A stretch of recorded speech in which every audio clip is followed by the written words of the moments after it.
ជំរាបសួរបងប្អូនទាំងអស់គ្នាព្រឹកនេះបន្តពីជួនពូហើយនៅមានទៅសាលារៀនហើយខ្ញុំគិតថាមេឃហ្នឹងគឺបើកថ្ងៃល្អមែនតើក៏សម្រាប់ចិត្តថាជិះកង់ហាត់ប្រាណមកជុំតាមពិតអត់មានបំណងថាទៅមើលដើមប៉ោមដើមអីទេចង់ហាត់ប្រាណអញ្ចឹងណាចេះតែជិះទៅមិនដឹងហាត់ទៅណាព្រោះជិះកង់ម្នាក់ឯងជិះទៅដល់កន្លែងដើមផ្លែប៉ោមហើយនឹងផ្លែសេរីណាបងប្អូនហាត់បានអីទេនិយាយពីថាផ្លែទុំពេញដើមនឹងត្មងនិយាយទៅអត់បេះត្មងណាព្រោះខ្ញុំចូលចិត្តហូបតែខ្ចីដល់ពេលទុំអញ្ចឹងទៅខ្ញុំអត់សូវចូលចិត្តហូបដល់អញ្ចឹងហើយអត់បេះអត់រើសអីទេនៅរុះពេញដីនៅហ្នឹងទៅហើយក៏មកថតតែសភាពផ្កាណាបងប្អូនផ្ការ៉ាប់ហ្នឹងគេសម្រាប់ធ្វើជាប្រេងឆាណាបងប្អូនហើយអ្នកខ្លះចឹងទៅ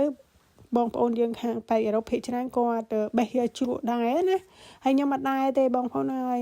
តែអញ្ចឹងហើយខ្ញុំនឹកឃើញថាចង់សាកនឹងគេដែរក៏បេះបានបន្តិចយកមកជ្រក់ណាអត់ហ៊ានបេះច្រើនទេដោយសារតែខ្ញុំគិតថាខ្ញុំអត់ដែរជ្រក់ហើយណាមួយពេលដែលជ្រក់ហើយហ្នឹងខ្ញុំអត់ដឹងថាខ្ញុំចូលចិត្តរសជាតិហ្នឹងឬមួយក៏អត់អញ្ចឹងណាអញ្ចឹងខ្ញុំអត់បេះច្រើនទេបងប្អូនខ្ញុំបេះតាមម្ដាយហ្នឹងមកក្តាប់តូចហ្នឹងក៏សម្រាប់ចិត្តថាជិះកង់ត្រឡប់មកផ្ទះវិញពេលដែលជិះកង់ត្រឡប់មកតាមផ្លូវហ្នឹងនិយាយទៅចុះបដាកង់អត់ហ៊ានជិះកង់លឿនទេដោយសារតែឃើញតែសភាពវាស្អាតអញ្ចឹងហើយបដាតិចទៅហើយនិយាយពីថា